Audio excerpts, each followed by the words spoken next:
گفتم که همیشه واضح به خدا.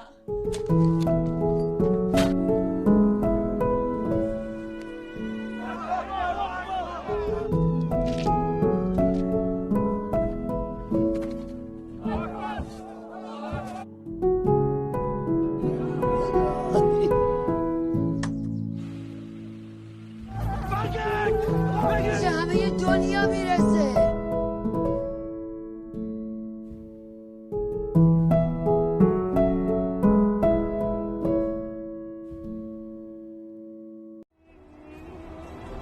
Di awal film, kita diperkenalkan dengan seorang jurnalis bernama Jim. Saat melintasi sebuah pedesaan di perbatasan Iran, tiba-tiba mobil yang dikemudi oleh Jim mogok di tengah jalan.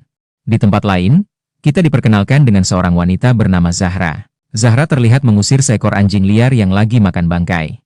Zahra mengumpulkan tulang dari bangkai tersebut, lalu mencucinya untuk dikuburkan secara layak.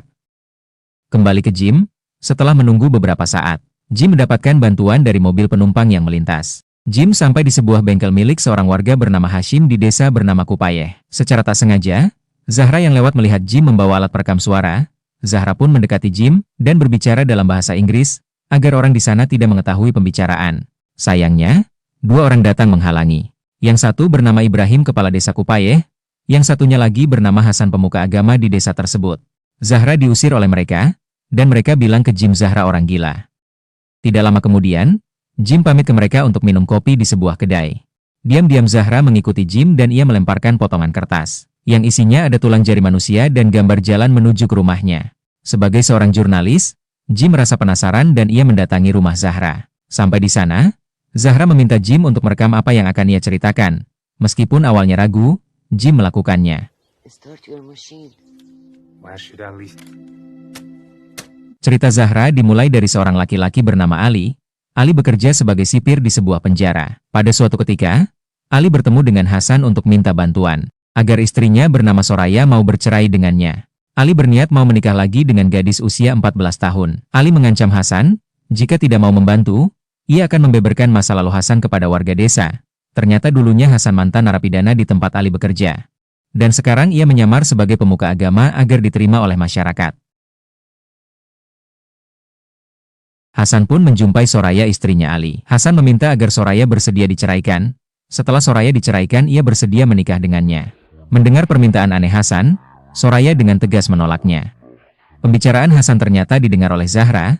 Emosi Zahra pun memuncak dan mengusir Hasan dari sana. Esok harinya, terjadi pertengkaran Ali dengan Soraya. Hal ini karena Soraya menolak permintaan aneh Hasan. Tanpa belas kasihan, Ali menyerang Soraya. Pertengkaran tersebut membuat Soraya pergi dari rumah dengan membawa dua anak perempuan. Soraya pergi ke rumah Zahra, diketahui Zahra dan Soraya saudara sepupuan. Malam harinya, rumah Zahra didatangi oleh Hashim untuk minta bantuan, di mana saat itu istri Hashim sedang sakit parah. Sayangnya sampai di sana istri Hashim telah menghembuskan nafas terakhirnya. Setelah kepergian istri Hashim, Ali mengatur siasat agar Soraya mau bekerja di rumah Hashim sebagai asisten rumah tangga. Singkat cerita, Soraya pun bekerja di sana karena desakan ekonomi. Ia melakukannya karena Ali tidak menafkahi dirinya. Sementara Ali mulai menjalankan misi jahatnya bersama Hasan. Mereka mempengaruhi Ibrahim sebagai kepala desa. Keduanya menghasut dan memfitnah Soraya. Ali bilang Soraya memiliki hubungan dengan Hashim. Awalnya Ibrahim tidak percaya, karena terus dihasut. Pendirian Ibrahim pun berubah. Ia meminta dua saksi kepada mereka. Keesokan harinya, Ali dan Hasan mendatangi bengkel Hashim. Mereka memaksa Hashim untuk mengakui Soraya sering bermalam di rumahnya. Awalnya Hashim menolak, karena Ali mengacam. Hashim pun bersedia melakukannya. Beberapa hari kemudian, terlihat Ali menfitnah istrinya di hadapan banyak orang. Ali menuduh Soraya menjalin hubungan dengan Hashim. Zahra yang berada di sana membawa Soraya ke rumah. Ia meminta Ali datang ke rumahnya untuk diselesaikan secara baik-baik. Zahra juga memanggil Ibrahim. Di hadapan Ibrahim, Ali bersaksi ia melihat Soraya berpegang tangan, bersentuhan dan tersenyum saat bersama Hashim. Ali juga membawa Hashim sebagai saksi kedua. Di bawah tekanan, Hashim pun memberikan kesaksian palsu. Ia bilang ke Ibrahim Soraya selalu di rumahnya dan tidur di tempat tidurnya. Mendengar pengakuan Hashim, Soraya pun terkejut dan ia membantah semua tuduhannya. Soraya bilang selama ini ia selalu menjaga kehormatannya. Sayangnya pembelaan Soraya sama sekali tidak didengar oleh Ibrahim. چطور میتونم؟ این وظیفه زنه که زنی از شوهر شاکی باشه. Setelah dari sana, mereka melakukan rapat darurat dan diputuskan Soraya bersalah. Di mana dalam 1 jam lagi Soraya akan dirajam. Zahra yang mengetahui hal itu, mencoba membawa kabur Soraya. Sayangnya usahanya gagal karena rumah mereka dijaga ketat oleh pria bersenjata suruhan Ali. Soraya yang udah pasrah mencoba tegar di hadapan kedua putrinya. Soraya memberikan mereka kalung dan cincin seraya memeluk mereka untuk yang terakhir kalinya. Soraya meminta Zahra agar melindungi dan menjaga kedua putrinya. Soraya berkata, ia tidak takut setelah kematian. Yang ia takut hanyalah rasa sakit saat batu menghujani tubuhnya. Soraya meminta Zahra untuk menceritakan yang sebenarnya saat anaknya dewasa suatu hari nanti. Sementara Zahra, ia berjanji akan mengatakan kepada dunia tentang kisah Soraya. Biar dunia tahu Soraya tidak bersalah karena ia hanyalah korban suaminya. Singkat cerita, Soraya dibawa ke sebuah lapangan yang sudah disiapkan sebelumnya.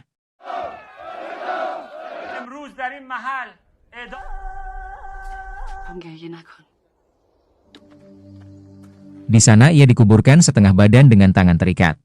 Ayah Soraya, yang menjadi pelempar pertama tidak mengenai Soraya setelah melempar beberapa kali. Hal ini membuat beberapa warga yakin Soraya tidak bersalah. Mereka menuntut Ibrahim untuk membebaskan Soraya.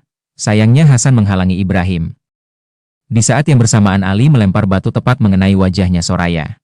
Mirisnya Ali memaksa kedua anak laki-laki mereka untuk melemparkan batu ke ibunya. Diketahui Soraya memiliki 4 anak, 2 anak laki-laki ikut bersama Ali sementara 2 anak perempuan ikut dirinya. Setelah Soraya menghembuskan nafas terakhir, Zahra membawa Soraya ke tepi sungai, dengan harapan mayatnya akan terbawa arus. Hal ini terpaksa dilakukan karena penduduk desa menolak menguburkan Soraya dengan layak. Dan film kembali ke Zahra yang lagi sama Jim. Zahra bilang, keesokan harinya, ia kembali ke sungai dan mendapati sisa tulang yang telah dimakan oleh anjing liar. Ia mencuci dan menguburkannya secara layak seperti yang kita lihat di awal film tadi. Jim hanya bisa terdiam sambil meneteskan air matanya. Tidak lama kemudian, datanglah Hashim membawa kunci mobil yang telah selesai diperbaiki. Jim pun kembali ke bengkel ditemani Soraya.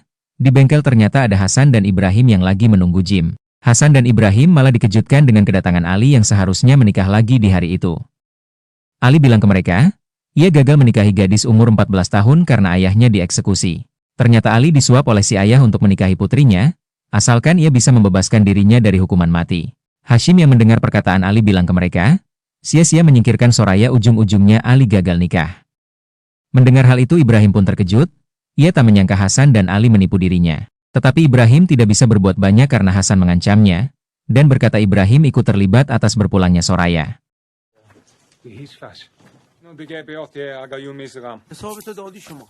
Beberapa saat kemudian, Jim datang untuk mengambil mobil. Mereka malah menghadang Jim menggunakan senjata dan mengambil paksa alat perekam suara beserta kasetnya. Untungnya Zahra telah mengamankan isi rekaman tersebut sebelumnya, dan memberikannya kepada Jim. Jim berhasil kabur dari sana.